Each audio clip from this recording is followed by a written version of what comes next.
Ako si Jade Buhoy, hatid sa inyo ang mga pinakamainit na balita sa bansa, dito sa News Force. Sa ulo ng mga balita, mga residente na sakop ng danger zone ng Bulkang Kanlaon pinalilikas.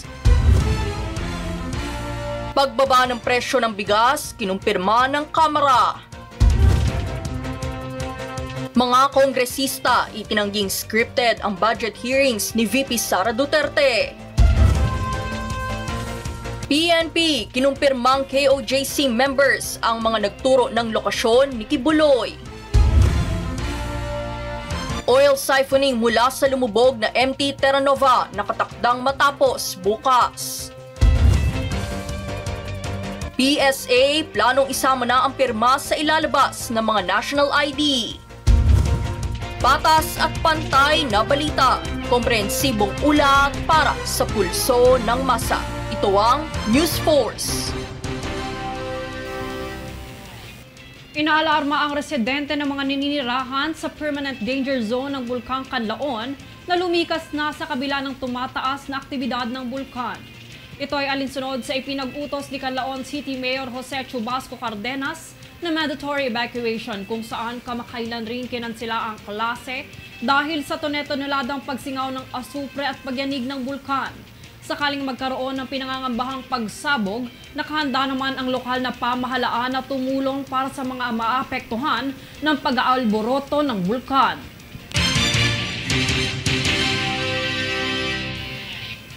Muling pinagtibay ng Armed Forces of the Philippines at Indian Armed Forces ang kanilang dedikasyon sa isang matatag na pakikipagtulungan sa depensa sa ginanap na ikalamang Joint Defense Cooperation Committee at ikatlong service-to-service meeting nitong kamakailan. Sa nasabing kaganapan ay sinuri ng mga kalahok mula sa magkabilang partido ang mga nagawa at pag-unlad mula noong huling pagpupulong. Nabinigyan din ang mga magkasanib na mga proyekto at mga potensyal na lugar ng interes. Bukod pa rito ay tinalakay din nila ang mga paraan sa pagsisiguro sa kaligtasan. Layon din ito na pahusayin ang operational coordination sa pamamagitan ng joint exercises, training programs at technology exchanges.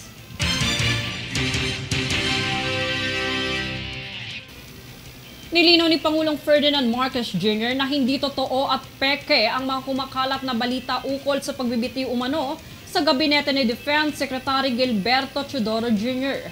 Paliwanag ni PCO Secretary Cesar Chavez, isa lamang umano itong propaganda para sa pagtatangkang pagwatak-watakin ang pagkakaisa sa organisasyon. Sa katunayan, aniya ay abala ngayon ang kalihim sa kanilang misyon at buo ang tiwala ng Pangulo kay Defense Secretary Teodoro.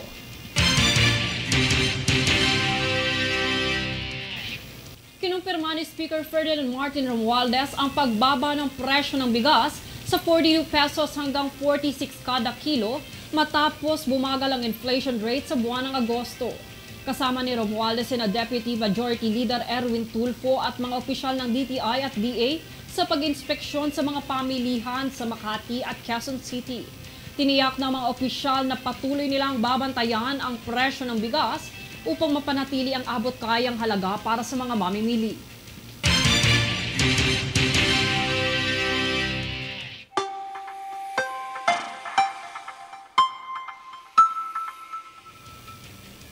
Sa ating ulat panahon, nananatiling mataas ang tsansa na may mabuong bagyo sa loob ng bansa sa loob ng 2 linggo. Isa na rito ay namataan kahapon at asahang iiral ang epekto hanggang sa Martes. Samantala, ang sumunod na bagyo naman ay posibleng mabuo hanggang ika-24 ng Setyembre. Sa kasalukuyan, nagdudulot ng pag-ulan ang trough ng severe tropical storm na si Bebingka sa Eastern Visayas, Caraga, Catanduanes, Albay, Sorsogon at Masbate. Bahagyang pag-ulan naman sa Cagayan Valley, Aurora, Quezon at natitirang bahagi ng Bicol Region. Habagat naman ang magpapaulan sa Palawan, Occidental Mindoro, Romblon at natitirang bahagi ng Visayas at Mindanao. Bahagyang pag-ulan rin sa natitirang bahagi ng Mimaropa at Calabarzon.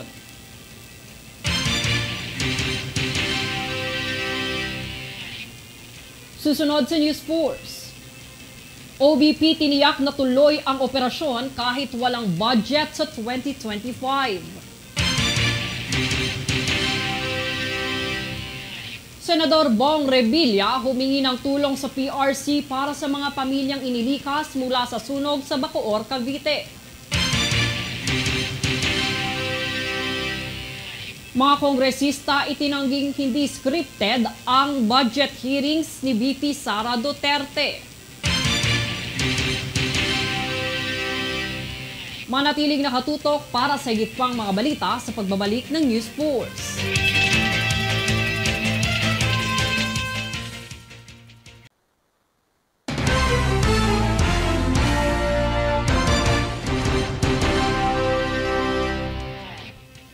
Personal na tumungo ang Pangulo sa Batac City, Ilocos Norte para ipamahagi ang tulong sa mga benepisyaryo ng ayuda para sa Kapos ang Kita Program o AKAP.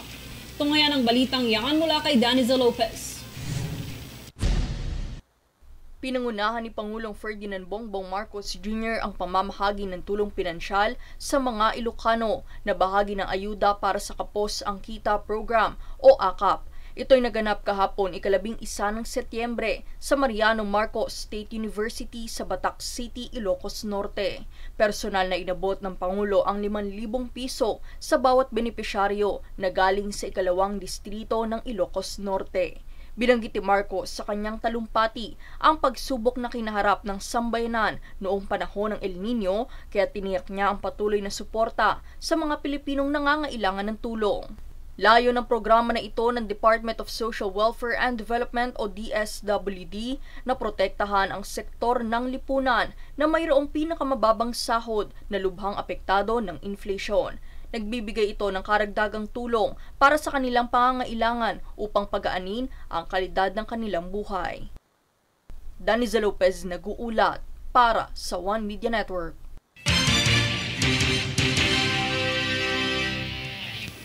Sa pagpupulong na naganap, itinanggi ng mga lider ng Kamara ang alegasyon ni Vice President Sara Duterte na ang budget hearings ay scripted. Sa halip, inakusahan nila si VP Sara na siyang gumagamit ng scripted na mga tugon at interviews upang ihayag ang kanyang saloobin tungkol sa kanyang confidential funds na dapat sana'y direktang tugunan sa Kongreso. Tunghayan ang buong detalye sa ulat na ito.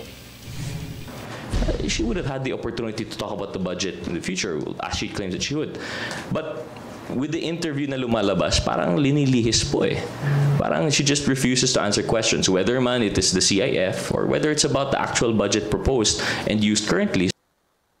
Kabilang ito sa pahayag ng kamakailang itinanggi ng mga lider sa Kamara na scripted ang budget hearings taliwas sa alegasyon ni Vice President Sara Duterte.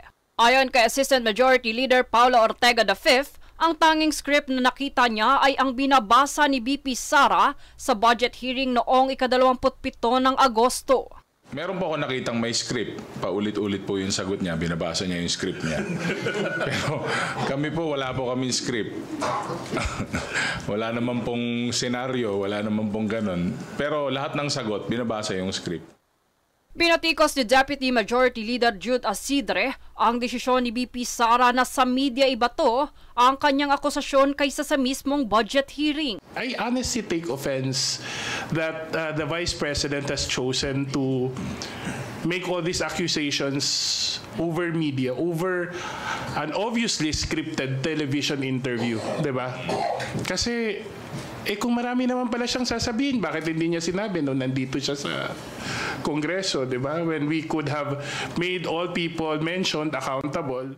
Bukod pa dito, pinuri ni Ortega ang constructive na pagtatanong ng mga miyembro ng Kamara at sinabing walang personal o politikal na agenda. Dito, question din ni Asidre ang pagkakataon ng mga panayam ni VP Sara na tila nakasabay sa mga kaganapan sa Kongreso. Ayon naman kay Ortega, ang isyong kinakaharap ni VP Sara ay self-inflicted at hindi resulta ng pag-atake ng iba. Pagigiit niya na ang mga isyong binabato kay VP Sara ay nakabatay lamang sa mga usapin ng budget at hindi dahil sa politika. Pagbabahagi pa ni One Rider Representative Roger Rodriguez, walang kinalaman ang usapin ng 2028 election sa pagsusuri ng Kamara sa budget ng OBP.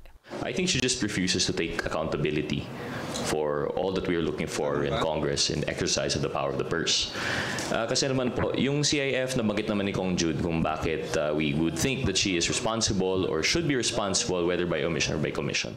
Habang suportado ni Isidre ang pananaw ni Ortega at binigyan din ang pangako ng Kamara sa pagiging matapat at hayag sa budget deliberations. Samantala, iginiit ni Assistant Majority Leader Sia Alonto Adjong na walang politika sa pagsusuri ng OBP budget bagkus ito ay mandato ng mga mambabatas. Paglilinaw niya na hindi prioridad ng Kamara ang 2028 elections, kundi ang kasalukuyang budget para sa mga pangunahing programa. Bunso dito na bigyang pansin din na hindi dumalo si BP Sara sa budget hearing sa kabila ng mga akusasyon niyang siya ay pinupunterya para sa defunding o pagtatanggal ng pondo sa kanyang tanggapan. Jade Buhoy, nag-uulat para sa One Media Network. Kahit na mabawasan o mawala ng budget sa taong 2025, tuloy pa rin umano ang operasyon ng Office of the Vice President. Ito ang tiniyak ni Vice President Sara Duterte kaugnay ng posibleng mabawasan ang panukalang mahigit na 2 bilyong piso budget ng OBP. Ibinahagi din ng Vice Presidente na ang umano'y posibleng defunding sa budget na maaaring piso lamang ang maibibigay na budget. Ngunit pagigiit ni VP Sara, handa siya at kanyang opisina na magtrabaho na kahit walang budget.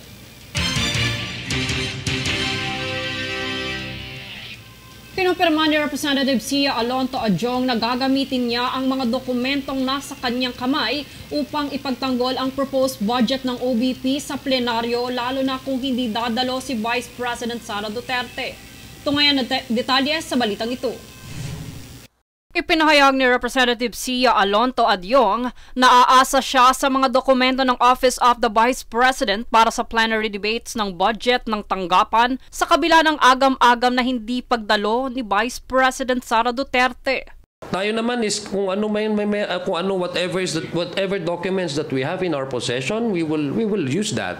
I mean, I cannot extend beyond what is my duty kasi hindi naman ho ako ang spokesperson ng opisina ng Vice President. So I cannot infuse my own opinion and my personal stand on matters relating to her budget. What I can give as a way of response to those members who may have some questions about the budget is I will base my answers on the documents that I have in my possession. Binigyan din ng kongresista na ang mga dokumento lamang ang magiging batayan ng kanyang mga sagot at hindi niya isasama ang personal na opinyon.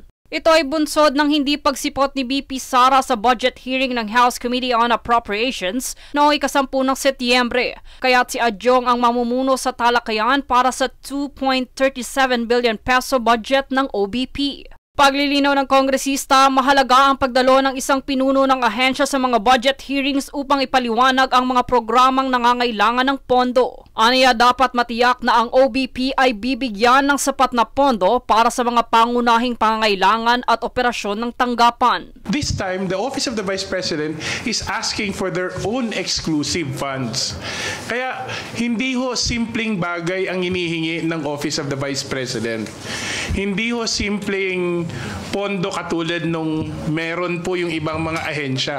Kasi po, ang labas po nito, magkakaroon ho talaga ng duplication with existing standalone programs. Dito ay diniindi ni Tingog Party List Representative Jude Isidre na ang Kamara ay mayroong deliberatibong sistema kung kaya't maraming pananaw ang kinokonsidera bago magpasa ng budget. Hindi po na pinagbabawalan natin o inaagaw natin sa Vice Presidente ang resources necessary kasi parang meron sinasabing mawawala ng taong bayan, yung mapasaan pupunta yung nangangailangan. Nandyan naman ho talaga yung mga programa ng ating administrasyon, ng ating mga line agencies.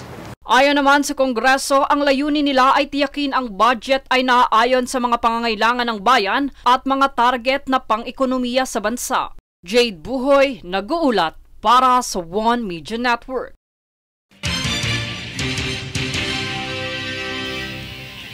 Sa naganap na sunog sa Bacoor, Cavite, ay nakipag-ugnayan si Senador Ramon Bong Revilla sa Philippine Red Cross o PRC Chairman Richard Gordon para sa relief efforts. Makibalita sa kaganapang yan mula kay Daniza Lopez.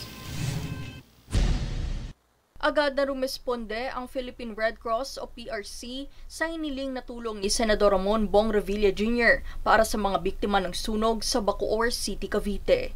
Tiniyak ni PRC Chairman Richard Dick Gordon ang kahandaan ng mga kawani at volunteer na matugunan ang pangangailangan ng mga inilikas. Itinaguyod ng PRC ang mga welfare desk at ipinakalat din ang mga kawani at volunteer para alalayan ang mga pamilya at individual na kasalukuyang nasa mga evacuation center sa Bacoor, Cavite.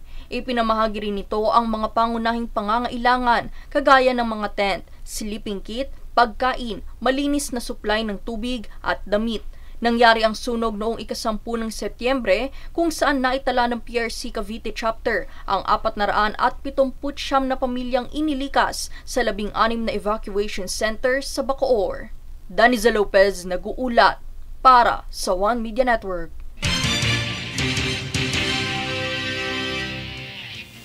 Nagsanib puwersa ang Congressional Spouses Foundation Incorporated ng 19th Congress at MVP Group of Companies upang ipatayo ang bagong Casualty at Cancer Care Center sa AFP o V. Luna Medical Center.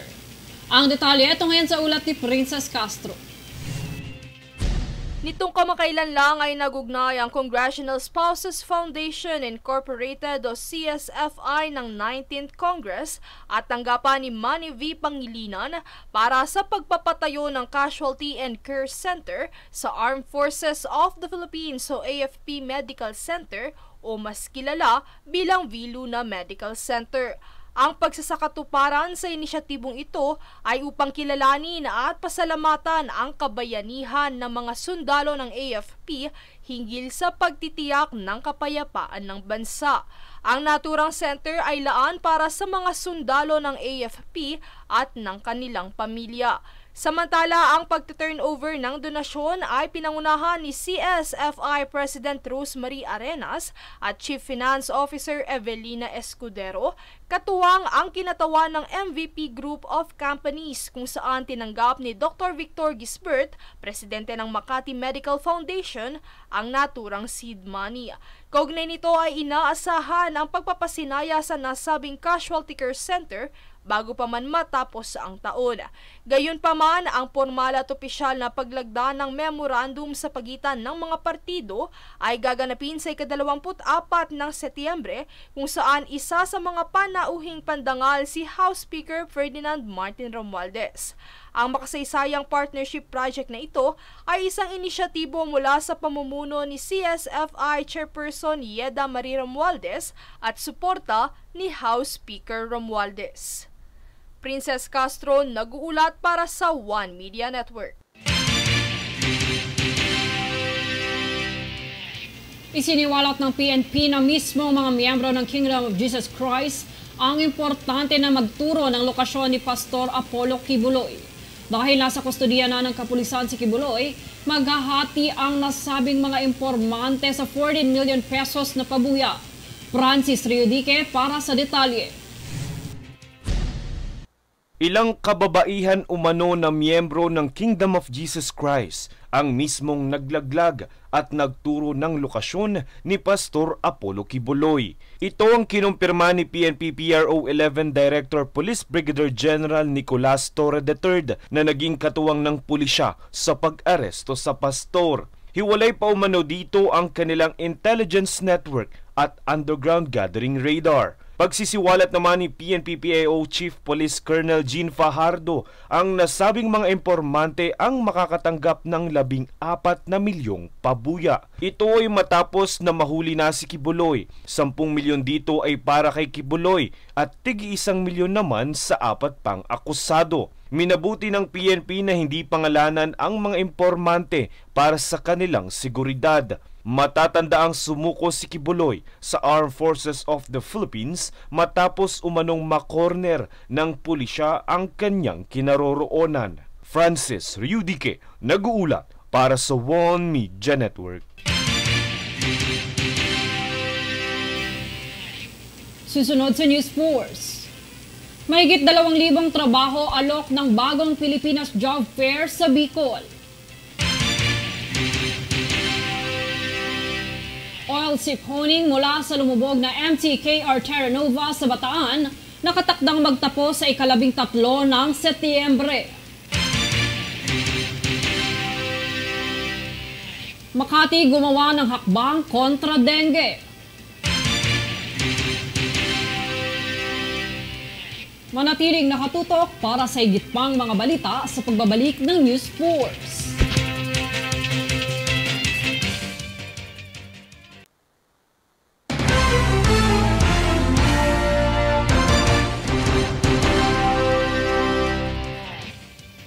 Inaasahang magtatapos sa Biyernes, ika-13 ng Setyembre ang operasyon ng oil seep honing mula sa lumubog na tanker na MTKR Terra Nova sa Bataan sa pagkokolekta ng humigit kumulang 1.4 million liter ng oily waste mula sa barko.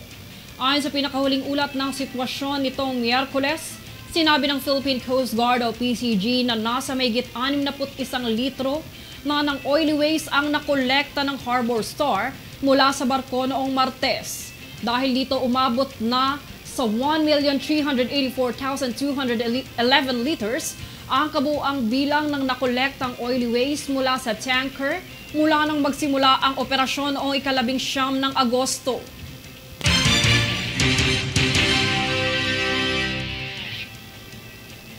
Itinalakay ng ahensya ng gobyerno sa pangunguna ng MMDA ang ilang safety measures upang mapamahalaan ang MPOX, ASF at mga sakit sa kalusugan dulot ng tubig, baha sa Metro Manila.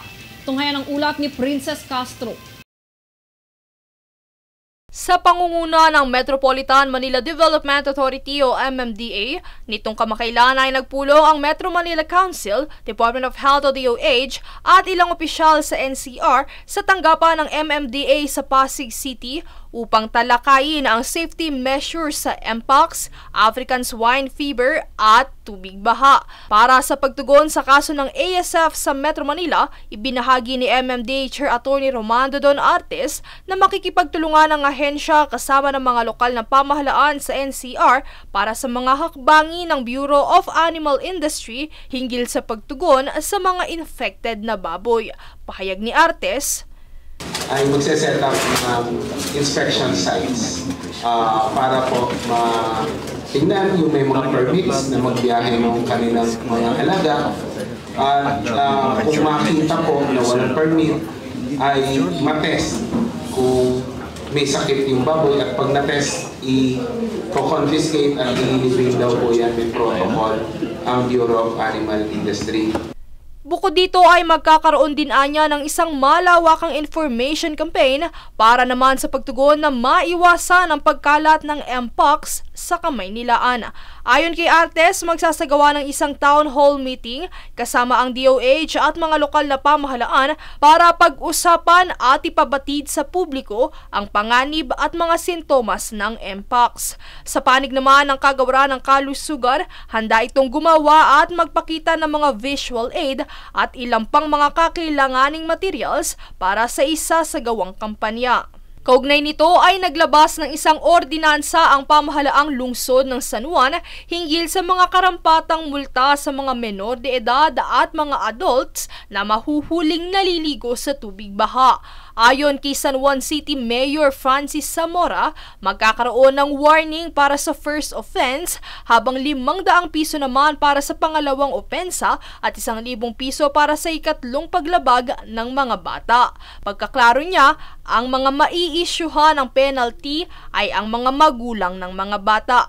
Samantala para sa mga mahuhuling adult na lalabag sa naturang ordinansa, sila ay mawawarningan para sa unang opensa, 1,000 pisong multa naman sa pangalawang offense at para sa ikatlong paglabag ay nagkakahalaga ito ng 2,000 piso. Princess Castro nag-uulat para sa One Media Network.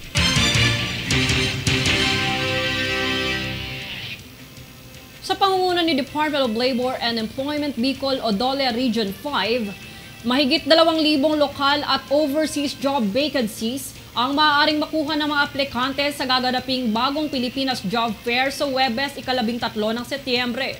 Ayon kay Dole Bicol spokesperson Johanna Gasga, ang job fair ay may temang handog ng Pangulo, serbisyong sapat para sa lahat, ay sabay-sabay na isinasagawa sa mga itinatalagang lugar sa 5 lalawigan ng rehiyon. Pinapaalalahanan niya ang mga aplikante na i-update ang resume at maging handa para sa posibleng on-the-spot hiring.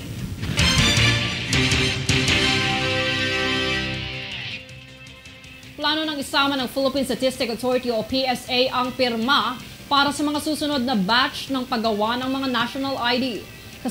Kasabay ito ng pagpapalit ng supplier ng ahensya. Para sa detalye narito si Francis Rigiodique. Natanggap nyo na ba ang inyong National Identification Card o National ID? Kung hindi pa, asahan umano na may isasama na ang pirma sa naturang ID. Ito ang kinumpirma ng Philippine Statistics Authority o PSA. Ito ay upang maresolba ang limitasyon ng nasabing ID.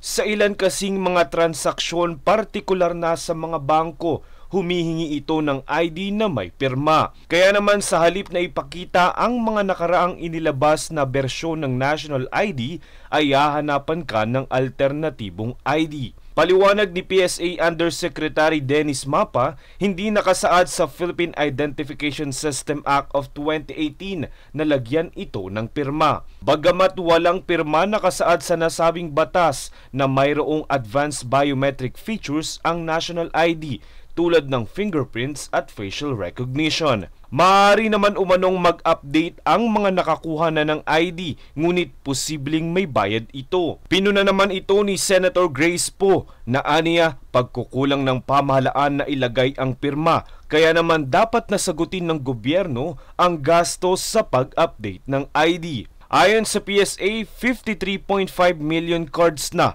ang nailabas ng mga national ID. Francis Riudique, nag-uulat para sa One Media Network.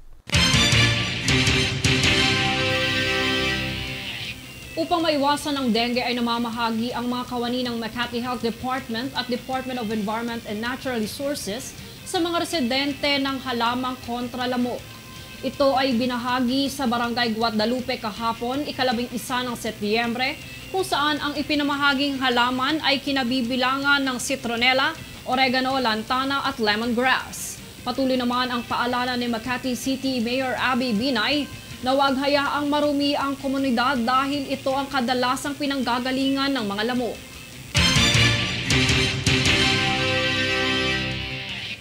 At narito ang recap ng mga nagbabagang balita ngayon. Sa ulo ng mga balita, mga residente na sakop ng danger zone ng Bulkang Kanlaon pinalilikas. Pagbaba ng presyo ng bigas, kinumpirma ng Kamara. Mga kongresista itinangging scripted ang budget hearings ni VP Sara Duterte. PNP kinumpirmang KOJC members ang mga nagturo ng lokasyon ni Kibuloy. Oil siphoning mula sa lumubog na MT Terra Nova nakatakdang matapos bukas. PSA, planong isama na ang pirma sa ilalabas ng mga national ID. Patas at pantay na balita, komprehensibong ulat para sa pulso ng masa. Ito ang News Force. At yan ang pinakamainit na mga balita ngayong araw. Manatiling nakatutok sa aming mga ulat at update sa aming Facebook page, facebook.com/OneMediaNetwork. Ako si Jade Buhoy at ito ang News Force.